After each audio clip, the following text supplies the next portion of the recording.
Ohio, and welcome to Retire Well with Kevin Bucher. He is one of the co-founders of Citizen Advisory Group right here in Ohio. I'm your host, Spike Spangle, and every single week, Kevin likes to help you with retirement planning strategies.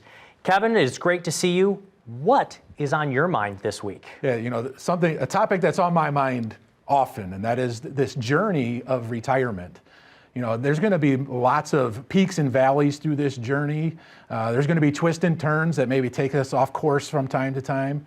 But it's such an exciting process of the retirement journey and then the final destination of retiring and entering into that back half of the journey and enjoying those golden years of retirement. Well, that's great. On today's program, we would like to cover some of the many different kinds of risks that Kevin and the group see every single day planning in their offices. We're going to cover many of them. I think we're going to talk a bit about inflation and market risk and all kinds of risks, maybe even throughout the next couple of weeks, because you deal with this every single day in the offices. This is what you see all of the time. And for somebody going into retirement for the very first time on their own, they've never experienced these kinds of blind corners, and you're able to provide and shed some light and help them avoid some of these pitfalls. Yeah, it's an interesting way to look at it. So from an advisor perspective, we get the benefit of walking this journey day in and day out, time and time again with different individuals. So it really does just kind of highlight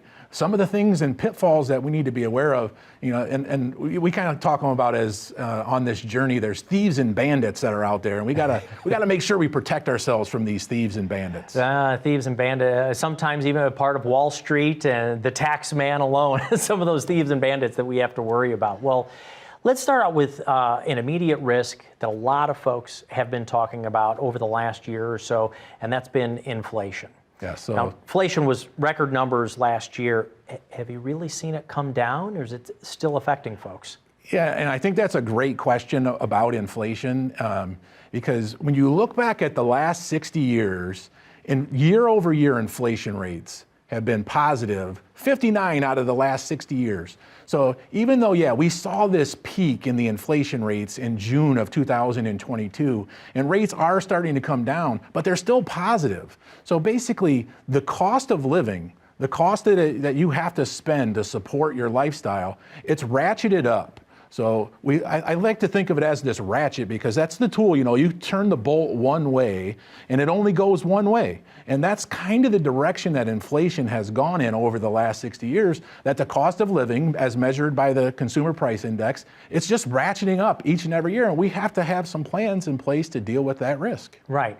Now, for a lot of retirees, things like Social Security, they had a cost of living adjustment last year. It was one of the highest ones in over 4 decades, but so was that inflation. So I'd like to ask, who do you think is affected most by inflation? Is it the younger folks going into the workforce for the first time? Yes, so thank you, Spike. Another great question. And I think for those that are still working, it's very likely that you've seen your wages increase almost right alongside with inflation, the rising cost of goods and services. So your lifestyle as a worker isn't as impacted as it is to those who are already retired. You mentioned Social Security. Social Security had a huge cost of living adjustment of 8.7% in 2023. That helped cover some of these rising costs, but a retiree's whole income is likely not made up of just Social Security. It's also going to be made up of pensions. Oftentimes pensions are going to be level without an increase to it. And then they're also making their income out of their investment portfolio. And if we look back at 2022 as an example, I don't think we saw raises happening in your investments in 2022. No. In fact, we saw the exact opposite. The markets went in the opposite directions. The bond markets went down because of interest rate hikes, which is something we're actually going to talk about in a little bit, interest rate risk. But let's stay on inflation for the moment. What do you do, I would say, as a firm? Maybe you could explain a little bit about Citizen Advisory. How are you helping people with inflation? Are you getting phone calls? Is your brother getting phone calls? Because you're a family office. Yes. People are nervous about this. When they reach out to you, what are you suggesting to folks? Yeah, so people are worried about their standard of living and being able to continue to support their standard of living. And rightfully so, because even when inflation wasn't peaked at this 9% that we saw, but even at just a 3% rate of inflation, you would see your cost of living more than double over a 25-year period. So whether it's high inflation or just standard inflation, it's going to have a significant impact to your finances. So one of the key things that we would try to stress and impress is that you have to have a plan on how you're going to deal with inflation before we're in these hyperinflationary periods, right? So I like to use this analogy in our area. We get snow. And you don't run out and buy the snow tires in the middle of the snowstorm. That wouldn't be the time to buy the snow tires. So you have to have a plan for inflation before we are in these hyperinflation periods. Right. Although, let's say that folks didn't have a plan. Is there something they can do to catch up or to adjust from what happened? There's a lot of folks who didn't have their snow tires on their financial plan, Kevin. Yes, and this is where tying it back into the journey is, it doesn't matter where you're at on this journey. The time to start taking control of your finance and acting is now. And so if you don't feel like you have a strategy in place to deal with inflation, well, now would be the time to do that. And it really starts by putting together a retirement income plan for you. So it doesn't matter if you're on the front side of retirement or already are retired. The retirement income plan is such a critical component and tool to help set the stage for how you're going to handle these risks that we're going to talk about today. So when you're talking about income, you mean from what we already have saved from our investments, maybe also if we've turned on Social Security or Social Security down the road, other tools, possibly like annuities if we're using them. Because when you say income, I thought, I'm retired. Where's this income coming from, Kevin? Yes. So your income is going to come from a variety of sources and starts with Social Security. So we have to have an adequate Social Security strategy to try to maximize that benefit for us. It could potentially come from a pension if you're lucky enough to retire with a pension. But ultimately then it's going to start to come from your investment portfolio. So how do you put the pieces of that puzzle together so that you have a sustainable income stream that will last for the rest of your life while having inflation adjustments factored into that? Because you have to be able to give yourself raises along the way. And you have to do all of that while still maintaining enough freedom and flexibility for the discretionary items that come up and the spending shocks that are going to come up along this journey. Kevin, we've got to take a very short break, but maybe before we go out, you can kind of explain to the viewers what happened when they call the phone number down here. Can you explain a little bit about the retirement checkpoint review? Yes. So the retirement checkpoint review, so we're offering a complimentary retirement checkpoint review where we'll walk you through the different areas of financial planning.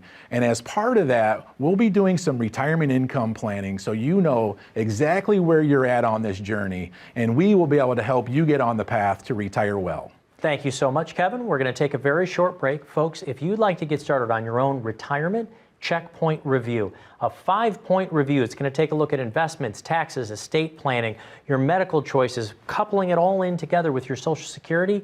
It's very simple. It starts with a phone call that is no cost to you. 866-630-1675. More Retire Well with Kevin Bucher when we get back right after this. Whether it's time with your grandkids, travel, or finally doing what you've always wanted, retirement is about having the time to live life on your schedule. At Citizen Advisory Group, we build comprehensive retirement plans customized to your individual goals. Whether you're still preparing, taking your first steps, or have been on the path for years, our trusted and caring professionals are here to help you manage the risks and navigate the challenges on the road to your financial future. Citizen Advisory Group, your retirement journey begins here. Welcome back to Retire Well with Kevin Bucher. I'm your host, Spike Spangle, and we're covering retirement planning strategies and solutions. And today we also want to discuss some of the risks that happen during retirement, and who better to talk about it than Kevin himself, because he helps folks like yourselves every single day in the offices with retirement planning strategies. Let's talk about one of those ones that really gets people's blood pressure up, market risk.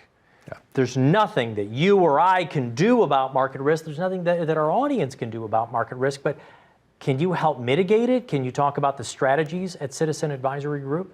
Yeah, so I look at market risk as, I think we all know that there's risk when we invest in the markets, right? So I like to look at it like sometimes the market doesn't cooperate. It does cooperate at times, but it's not going to always cooperate. And the key thing there is going to be, is it going to cooperate when you need it to cooperate? So from a firm standpoint, we know that we need to look at strategies to start to take some of this risk off the table so that you're not going to overreact in these down market cycles and do the worst thing that you can possibly do, which is sell your investments at the low price, right? We all know that the general thought of investing is you want to buy at low prices and sell at high prices, but investor behavior usually is exactly the opposite of that. So we have to set up a plan that has adequate levels of protection in it so that you don't make those emotional mistakes. All right, so would you say that the investment philosophy that you, the family office that you guys aspires to, would you say that it's conventional? Is it non-conventional? Is it the same general holdings and those kind of diversification portfolios that you might see from your regular 401ks? Yeah, so I like that you used the word conventional, because conventional strategies are going to put together a portfolio that is some mix of stocks and bonds, with your stocks being your growth assets and the bonds being that safe stuff. And what we learned in 2022 and in previous market pullbacks is that bonds are not always as safe as we think they are. In 2022, we saw significant pullback in the bond market. So if that is your safe stuff, you need to understand that there can still be losses in those bonds. And from our approach, we're going to take a much larger look at the investment options that are out there. And we're going to put together a portfolio of investments that ranges across principal protected, no risk investments, all the way through to where we have our equity exposures or market investments that are more for growth. But we're going to go a little deeper than just that stock and bond mix of the conventional portfolio. So what I like about Retire Well and your program here is that you're not just a broadcaster telling the news of what's going on. You are actually a financial advisor. This is what you do. You actually say you've got an entire team of advisors that are looking at the investments. It's not just the investments as well, though. Maybe you could tell me a little bit of the full spectrum of what you guys do. So again, it's one of the more areas that I feel like is our biggest difference maker, which is the comprehensiveness of our approach to financial planning. And you mentioned it at the beginning here, Spike, that we can only control so much about the market. The market's going to have its ebbs and flows and ups and downs in it, and we know that. And can we mitigate that? We can maybe help control that, but we can't totally control the market. But there are things that we can control in the financial planning process. That would be things like taxes. That would be things like how much can you safely withdraw from your investments. That would be things like your investment cost, or insurance cost. So those are the things that we have more control over than the market itself. We can put together a portfolio to control some of the downside risk that you're taking, but it's those other areas that we actually have greater control in and can make a bigger difference. Is this something where, let's say somebody comes to you and they say, or they hope, I really don't want to be invested in the markets anymore. I don't want those ups and downs. Can you protect from that on the outside while still providing growth? Because the one that we just talked about in the beginning of the program was inflation. How can we get safe and yet still be able to beat things like inflation over time? Yeah, and Spike, we hear that all the time, that the appetite for investing as you get older, you really just start to lose that appetite and you're not as comfortable with the losses. And I would actually say in today's marketplace, it's maybe easier to be safe than it has been over the last decade, because we have seen such a rapid increase in interest rates. And I know we're going to get to some interest rate risk here in a second, but there's probably more opportunities for those investors who are looking to get some money out of the market today than there has been over the past decade. But there is also a risk of going too safe. Without having the growth that you need, you potentially are not keeping up with inflation and losing purchasing power to your investments. So you do have to have that right balance and that right mix so that you're not being too safe and foregoing some of that growth. And I think some of what you're talking about was in the banking world. We heard about some of the banks, two coastal banks out there who had gone bankrupt. They got out a little bit over their skis with their interest rates, but I think those were more like investment banks. Those interest rates that we're seeing, oftentimes online banks. So you're saying that the 2 or 3% that we're getting at our corner bank, That's not going to help us keep pace with inflation. No. And that's not the place to go when we're trying to get away from the market risk. Where do we go then? Yeah, you need to look at what are really the principal protected opportunities out there for where you can put your money. So yes, that could be your traditional bank savings and your traditional bank checking. And those rates, unfortunately, we haven't seen those increase like we have seen other rates. So from a growth standpoint, you're not going to get that in the traditional savings and checking. Money markets, though, if you take some time and go out and research, you can find really attractive money market accounts. You can then move into some fixed rate annuities that offer principal protection but offer really high interest earning opportunity today, as well as the fixed indexed annuities where your returns are linked to the market without carrying that market risk along with it. But I think the thing about those annuities, which is different than the money markets, is there's often other features as well. Everything from long-term care and the income producing that's later on down the road. That's what I worry about when you're saying when we get our money safe, sometimes it's put to sleep so much. I mean, the old adage, make sure that your money is working for you. You might be retired, but your money needs to keep working. Absolutely. They're your employees. Those dollars that are in your accounts are your new employees, and you need to make sure that they're working. So, we went through 5 principal protected options that will help protect against market downside. But you need to kind of understand how all 5 of those work and make sure that you're getting the full benefits that you can out of your principal protected options. Safety is great. I think we're a safety first firm, but we can't settle for stagnant growth we're making that 1% to 2%. We need to have our money working for us every day to keep up with these high inflation rates. So you've said that you're a safety first firm. You've also said that you're non-conventional in certain ways, not just your typical like a 401k provider, diversify. What would you say is your most typical kind of client, or who do you think you help best? What is the kind of person who usually walks through your doorway? Yeah, I think this sums up most consumers out there, that, retirement can be very complex. Financial planning can be very complex. And that usually leads to some confusion, and that oftentimes, unfortunately, leads to inaction. So if I had to describe a typical scenario, we typically meet with a lot of folks that didn't sign up to be a tax law expert. They didn't sign up to be an investment expert. They didn't sign up to be a retirement income specialist. They didn't sign up for all these things. They recognize the importance of these areas and want to have a plan for that, but they don't know where to start. So we've created a framework that allows people to sit down and go through a common sense process on how to maybe really understand your financial picture better than you ever have before, so that you can make informed decisions for yourself, because it fits into this framework that's very common sense based, so that you can make the best decisions for you and your family. The framework for you is the retirement checkbook review. So it sounds like investments, taxes, estate plan. What about some of those even peskier, the Social Security decision, the Medicare decision, long-term care planning? Is that all part of the checkpoint? That is all part of the checkpoints. They all fit into one of the areas. And, just to clarify, it's not the type of checkpoint that you clear on your journey and you're done in your past. The retirement checkpoint process are checkpoints that you constantly have to check back in on, and you might not work all the way through the checkpoint at one point. It might take several times and several years to where you're just making little steps to improve these checkpoints. But they're not the type of checkpoints that, okay, we did this, we're now done.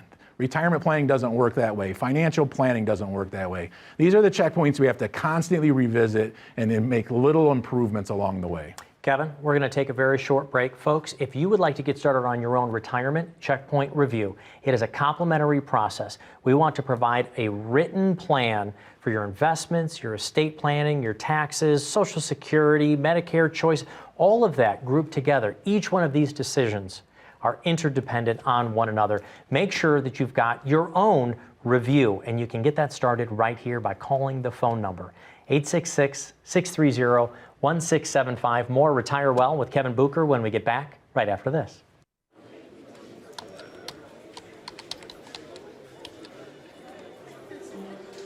The work never seems to end until the day it finally does. After nearly a lifetime on the job, you should be rewarded for all the time you spent working. Whether that's crossing off items on your bucket list, learning a new passion, or rekindling the love of an old one. After all, life isn't over when you stop working. It's the start of an all-new chapter, the one where you're the writer and you get to choose how your story will go. A way to achieve that is by having a clear financial plan to sustain your golden years. The biggest fear most retirees have is if they'll have enough money to maintain the lifestyle they've always enjoyed. Having a plan to help protect you against the curveballs life often throws will help to maintain your lifestyle. Call today to get your free written financial plan so you may live every day to the fullest and enjoy the retirement of your dreams.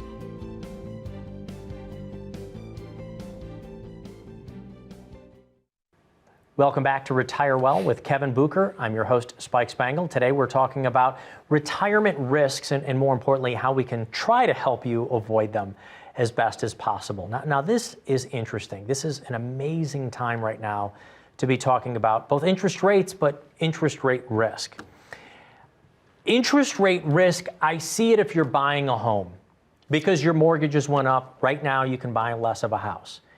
But it's a fascinating time in the financial services world because there are so many better vehicles out there. Are interest rates going up at the clip that they have this last year? Is this a good thing or a bad thing for the retiree? Or is that, I just put you in a corner? That's a really loaded question because what you described is exactly right. There's good and bad that comes with a higher interest rate environment. For savers, higher interest is a great thing because you're able to make a better return on your riskless investments. But for borrowers, and unfortunately a lot of retirees are still borrowers today, whether that's a car loan or your mortgage, interest rates have shot through the roof and that really changes the landscape of borrowing money. So interest rate risk is a really tricky one because there's good and bad to a high interest rate environment and a low interest rate environment, but you just need to understand what those risks are and what you need to do to protect yourself. Well, that's the thing. Is going into retirement, you're still going to need to eventually buy a new car or even a used car. But I mean, the prices on things are just insane. People have $400, $500, $800 car payments. And when you need that vehicle and that transportation in retirement, these interest rates are very, very difficult and taxing. On the other hand, though, what are you seeing in investment vehicles with these better interest rates right now?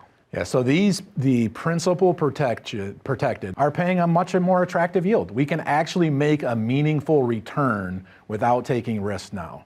So that is a much different landscape than we have been in for about the last decade, where we saw rates held so low that it really led investors, savers, out of those and led them right into the market seeking higher returns. It took these investments, people left those and abandoned those for the risk of the market to try to chase these returns. And that started to create what was a little bit of a perfect storm in 2022. Could you explain to me, though, so what happened to the markets last year? In the beginning of the program, you talked about how interest rates went up and the markets went down.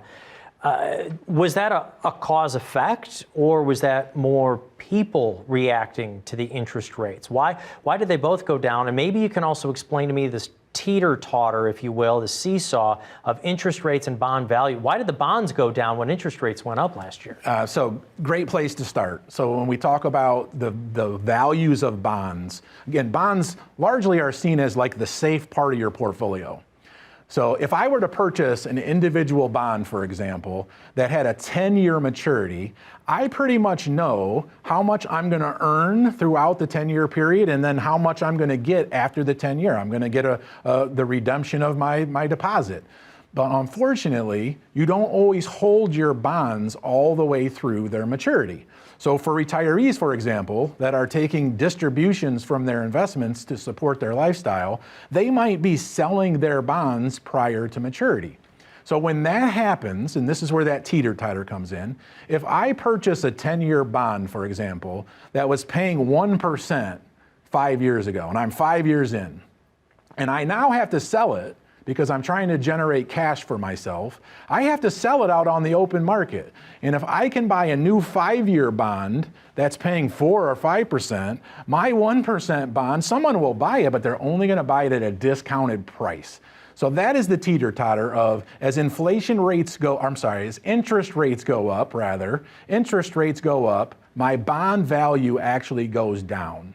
And that was the whipsaw that we saw in 2022 in the bond markets. Interest rates shot up, these bond values dropped. At the same time, retirees were selling those bonds that they held to generate the income that they needed for retirement. And then were the stock markets, were they reacting to watching the bond markets go down? I mean, it was the worst 60-40 portfolio year also in 4 decades. It was like a perfect storm last year. And for somebody who was just going into retirement or maybe got there a year or two ago, it was devastating to portfolios. Yes. So, interest rates, a raising interest rate environment puts pressure on bonds like we just described, but it also puts pressure on stocks.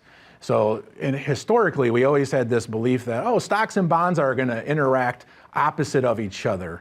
But the reality is, when we saw these interest rates rise to the levels where riskless investments now became a viable option, investors started to flee the market and go to these riskless investments for that return. That is what puts pressure on stocks. So that was largely the interest rate changes we saw put pressure on stocks. Money started leaving the stock market for the safe stuff. And then the other little side effect of the rising interest rate, it makes it harder for businesses who are dependent on borrowing money to get capital to run their businesses. So it really hurt these companies' bottom lines as well, to where that also put pressure on stocks. So we saw the effect of both the stocks and the bonds falling at the same time, and why we are big proponents of we have to go outside of that conventional portfolio and include other principal protected options so that we're not subject to the risk of the stock and bond market. Kevin, thank you so much for all of this great information today. We're going to have to wrap up the program, but with interest rate risk, inflation risk, and market risk, I think it's one of the main reasons, or several of the reasons, why you want to get your own retirement checkpoint review. Can you give us a review before we wrap up today's program? Yeah, we talked a lot about risk today, and I understand that. And this was not about fear or the hope that we were going to scare you out there. Really, the hope was to bring some of these risks to your attention so that you can start taking the necessary steps to protect your family. We're offering a complimentary retirement checkpoint review for callers from today's show. So call 866-630-1675 today to schedule your no-cost, no-obligation retirement checkpoint review. Thank you so much, Kevin. Thank you for watching Retire Well. We'll be back again next week.